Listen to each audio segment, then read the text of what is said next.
नमस्कार, बहुत स्वागत है। Day to day news Bharat देख रहे हैं आप। मैं आप सभी के साथ दिवांशु। हमारा चैनल आपके साथ ये वादा करता है बिल्कुल निष्पक्ष तरीके से पत्रकारिता करेंगे। हमारा कोई भी पत्रकार ना किसी से कोई तोहफा लेगा, ना ही कोई विज्ञापन लेगा। हम दबे कुचले लोगों की आवाज़ बनेंगे। इसी के साथ हमारे चैनल का मकसद होगा लोकतंत्र के चौथे स्तंभ को फिर से मजबूत करना। देश और दुनिया की तमाम खबरें की करेंगे शुरुआत। शिमला में सरदार वल्लभ भाई पटेल की 150वीं जयंती के अवसर पर राष्ट्रीय एकता और देशभक्ति का अद्भुत संगम जो है देखने को मिला, जब केंद्रीय युवा मामले एवं खेल मंत्रालय द्वारा माय भारत अभियान के तहत एक भव्य यूनिटी मार्च का आयोजन किया गया। 25 अक्टूबर से 6 दिसंबर तक पूरे देश में चल रहे कार्यक्रमों की श्रृंखला के अंतर्गत आयोजित इस मार्च में भाजपा शिमला और विभिन्न सामाजिक संस्थाओं ने सक्रिय सहयोग दिया। ढली से शुरू होकर रिज मैदान, अंबेडकर चौक और चौड़ा मैदान तक पहुंची ये यात्रा जो है उत्साह, जोश और तिरंगे की शान से सराबोर रही। शहर की सड़कों पर सुबह से ही देशभक्ति का माहौल था। यहाँ युवाओं, एनसीसी, एनएसएस कैडेट्स, छात्र छात्राओं और सामाजिक संगठनों ने बड़ी संख्या में भाग लेते हुए एकता का संदेश दिया। तिरंगा लहराते हुए कदम दर कदम बढ़ते इन युवाओं ने सरदार पटेल के योगदान को स्मरण करते हुए राष्ट्र की अखंडता और मजबूती के लिए एकजुट रहने का संकल्प लिया। मार्च के दौरान पूरे मार्ग पर जिला प्रशासन, भाजपा कार्यकर्ताओं और स्वयंसेवी संस्थानों ने जो है बेहतरीन प्रदर्शन किया, जिससे आयोजन और भी प्रभावशाली बना। जगह जगह नागरिकों ने भी प्रतिभागियों का स्वागत किया, जिससे माहौल और अधिक प्रेरणादायक हो गया। रिज मैदान पर पहुंचे प्रतिभागियों के जो है उत्साह का स्तर देखने लायक था, जहां पूरे आयोजन का समापन राष्ट्रगान के साथ किया गया। कार्यक्रम में प्रमुख अतिथि के रूप में उपस्थित सांसद सुरेश कश्यप ने अपने संबोधन में कहा कि सरदार वल्लभ भाई पटेल ने आधुनिक भारत की नींव रखी थी और आज प्रधानमंत्री नरेंद्र मोदी उसी दृष्टि को नए भारत की जरूरतों के अनुसार जो है अनुरूप आगे बढ़ा रहे हैं। उन्होंने कहा कि राष्ट्रीय एकता, सुरक्षा और अखंडता को मजबूत बनाना सरकार की सर्वोच्च प्राथमिकता है और ऐसे कार्यक्रम युवाओं के देश की एकता बनाए रखने के लिए प्रेरित करते हैं। इसी बीच उन्होंने और क्या कुछ कहा, आपको सुनाते हैं। पीपीएमबी और चंडीगढ़ में हिस्सा भी हिमाचल प्रदेश का मांगा है। जो ये शानन वाला मामला है बहुत लंबे समय से लंबित है और पंजाब के मुख्यमंत्री तो लगातार इनकार कर रहे हैं। तो भारतीय जनता पार्टी इस बारे में क्या विचार रखती है कि क्या ये जो प्रोजेक्ट्स हैं ये हिमाचल प्रदेश को वापस मिलने चाहिए क्या? देखिए, जैसा मुख्यमंत्री जी ने कहा है और मैं समझता हूँ हिमाचल प्रदेश का जो हिस्सा है, जब प्रदेश 3 राज्य अलग अलग बने हैं तो हिमाचल प्रदेश का जो हिस्सा है वो हिमाचल प्रदेश को निश्चित रूप से मिलना चाहिए। और मैं समझता हूँ जो भी प्रोजेक्ट्स की बात है, जब बंटवारा हुआ था तो उस समय जिस प्रकार से जनसंख्या का निर्धारण किया गया था, उस समय जो प्रोजेक्ट्स का भी निर्धारण किया गया था, मैं समझता हूँ हिमाचल प्रदेश का जो हक है वो हिमाचल प्रदेश को निश्चित रूप से मिलना चाहिए। Thank you sir. वहीं हिमाचल प्रदेश में सुक्खू सरकार के 3 साल पूरे होने पर जहां कांग्रेस मंडी में जश्न की तैयारी कर रही है, वहीं भाजपा इसे प्रदेश के इतिहास का सबसे निकम्मा शासन बताते हुए धर्मशाला में 4 दिसंबर को विशाल प्रदर्शन करने जा रही है। भाजपा का कहना है कि वे सरकार के 3 साल का पूरा हिसाब जनता को जो है जनता की मौजूदगी में मांगेंगे और जनता को बताएंगे कि आखिरकार इन 3 सालों में क्या क्या बदलाव आए हैं, क्या नहीं। शिमला में संयुक्त प्रेस कॉन्फ्रेंस करते हुए भाजपा प्रदेश अध्यक्ष राजीव बिंदल और नेता प्रतिपक्ष जयराम ठाकुर ने सरकार पर तीखा हमला बोला।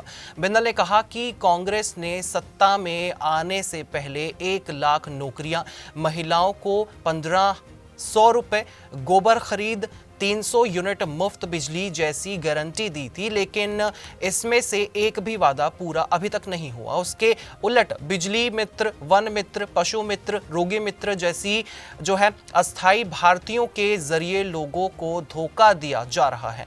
भाजपा ने आरोप लगाया कि सरकार ने 3 साल में हिमाचल को आर्थिक संकट और अव्यवस्था में धकेल दिया है। जयराम ठाकुर ने आपदा के जो है हालात का जिक्र करते हुए कहा कि प्रदेश में डिजास्टर डिजास्टर एक्ट लागू है, लोग बेघर हैं, घर तबाह हैं, लेकिन सरकार जश्न मनाने में व्यस्त है। उन्होंने कहा कि पंचायत और नगर निकाय चुनाव भी टाले जा रहे हैं। ट्रेजरी से जो है 10,000 से अधिक की राशि निकालने पर रोक है। कर्मचारियों को वेतन पेंशन नहीं मिल रही है और युवा बेरोजगार हैं। ऐसे में उन्होंने और क्या कुछ कहा, आपको सुनाते हैं। कैसे देखते हैं, क्योंकि मुख्यमंत्री ने जो चीजें कानून अपना काम कर रहा है और कानून दूध का दूध पानी का पानी करेगा, उसके बाद ही इसके ऊपर चर्चा की जा सकती है। उससे पहले चर्चा करना व्यर्थ। पार्टी को नुकसान पहुंचाती है क्या? पार्टी हर चीज को लेकर के सजग है, चिंतित है, प्रयासरत है। धन्यवाद। वन मित्र, जल मित्र, पशु मित्र, रोगी मित्र, न जाने कहां गई प्रदेश की सरकार की 1 लाख पहली कैबिनेट में मिलने वाली सरकारी पक्की नौकरी, 58 साल वाली पेंशन वाली नौकरी कहां गई? 28 लाख बहनों को 1500 रुपए की गारंटी, 100 रुपए लीटर का दूध पहली कैबिनेट में, 2 रुपए का गोबर, 300 यूनिट बिजली फ्री और न जाने क्या क्या। ये गारंटियों की और झूठ के 3 साल, प्रदेश की बदहाली के 3 साल के अवसर पर भारतीय जनता पार्टी 4 दिसंबर को धर्मशाला में विशाल प्रचंड प्रदर्शन करेगी। 4 दिसंबर धर्मशाला जोरावर सिंह स्टेडियम। हिमाचल प्रदेश में कांग्रेस पार्टी के 3 साल के कार्यकाल पर ये जो जश्न का विषय है, ये किसी के भी गले नहीं उतर रहा है। प्रदेश आपदा के दौर में है। डिजास्टर एक्ट हिमाचल प्रदेश में लागू आज की तारीख में है और उस डिजास्टर एक्ट की आड़ में हिमाचल प्रदेश में चुनाव पंचायती राज संस्थाओं के, नगर परिषदों के, नगर पंचायतों के स्थगित करने की कोशिश की जा रही है। लेकिन 3 साल का जश्न लाजमी है, उसके बिना नहीं रहा जा सकता है।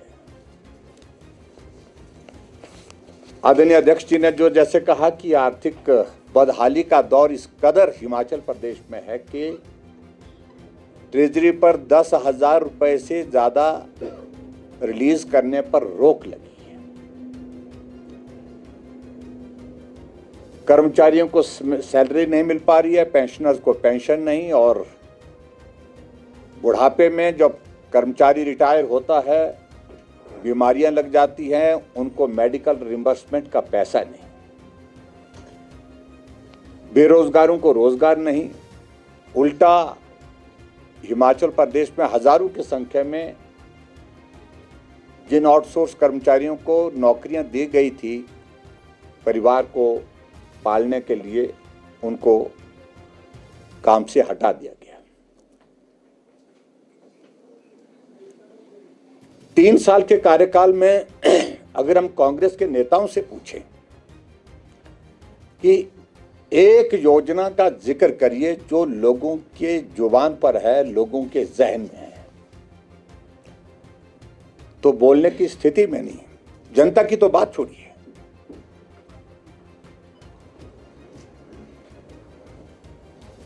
और जबकि जनता की ओर से लगातार ये बात आ रही है कि हिमकेयर का पैसा नहीं मिल पा रहा है, सहारा योजना का पैसा नहीं आ रहा है, मुख्यमंत्री स्वावलंबन योजना का पैसा वो बंद कर दिया है। गृहिणी सुविधा योजना के अंतर्गत गैस का चूल्हा बंद हो गया है। शगुन योजना बंद हो गई है। जनमंच बंद हो गया है। यानी कि ये मैं जो जिन योजनाओं का जिक्र कर रहा हूं, इन योजनाओं को लोग भीड़ में से बोलते थे और आज भी लोग बोल रहे हैं, लेकिन कांग्रेस की किसी एक योजना का जिक्र नहीं होता है क्योंकि योजना शुरू ही नहीं हुई। तो प्रश्न आदरणीय अध्यक्ष जी ने जो उठाया है, डॉक्टर राजीव बिंदल जी ने, तो जश्न किस बात का? अगर जरा भी लज्जा है वर्तमान कांग्रेस की सरकार को, मैं समझता हूं कि उनको यह फैसला वापिस लेना चाहिए, उन्हें विचार करना चाहिए। और इसलिए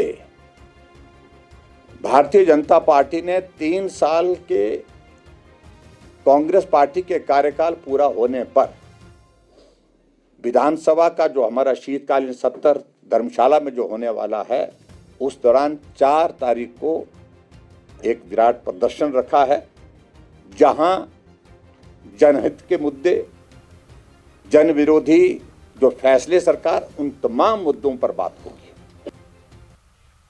भाजपा का कहना है कि 4 दिसंबर को धर्मशाला विधानसभा के बाहर होने वाला प्रदर्शन सरकार की नाकामियों के खिलाफ एक बड़ा जन आंदोलन होगा, जिसमें जनता के मुद्दों पर सीधे जवाब मांगे जाएंगे। वहीं हिमाचल प्रदेश में पंचायत चुनावों को लेकर सरकार और राज्य चुनाव आयोग के बीच बढ़ते टकराव ने राजनीतिक तकरार को और गर्मा दिया है।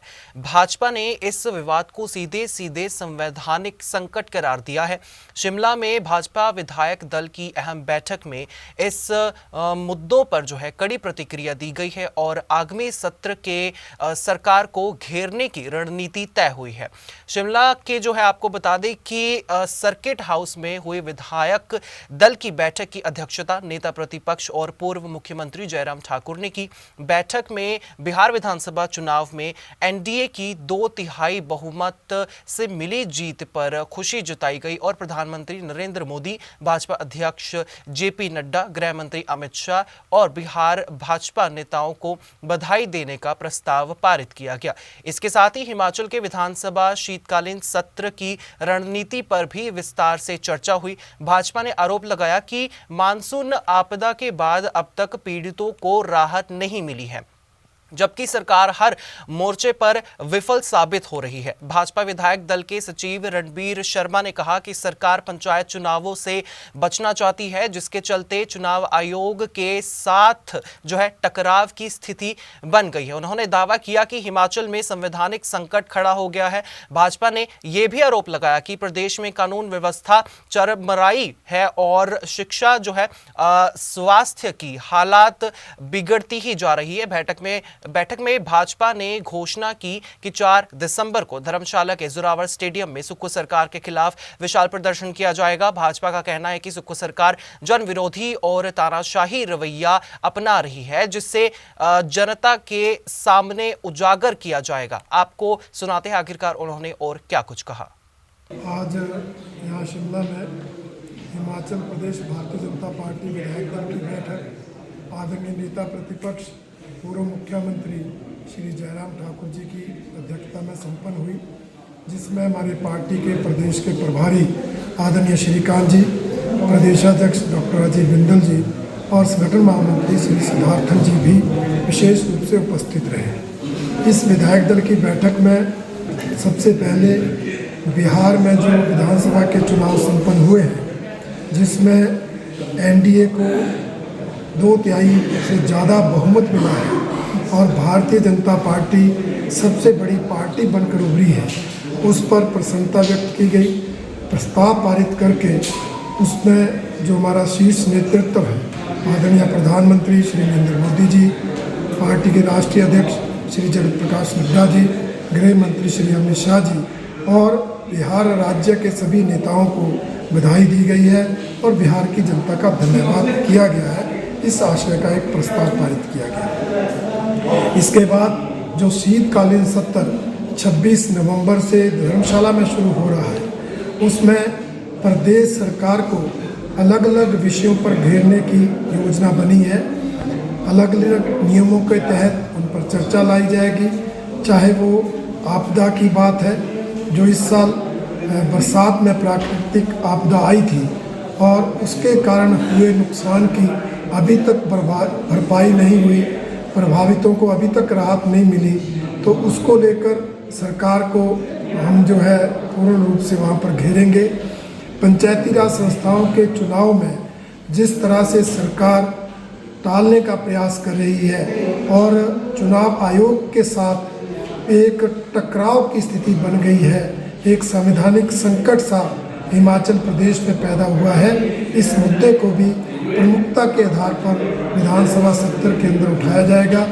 इसके अलावा हिमाचल प्रदेश में बिगड़ती कानून व्यवस्था और शिक्षा और स्वास्थ्य के गिरते स्तर को लेकर भी अलग अलग नियमों के तहत विधानसभा के अंदर चर्चा उठाई जाएगी। और इसके साथ साथ हम विधानसभा के बाहर धर्मशाला में जोरावर स्टेडियम में 4 दिसंबर को एक बहुत ही ज़बरदस्त प्रदर्शन इस सरकार के खिलाफ कर रहे हैं। हमारा मानना है कि हिमाचल प्रदेश की ये सुक्खू सरकार, जहां जनविरोधी है, तानाशाही पूर्ण रवैया इसका है, वहीं ये भ्रष्टाचार में भी संलिप्त है और इस सरकार के दौरान हिमाचल प्रदेश की कानून व्यवस्था की धज्जियां उड़ी है।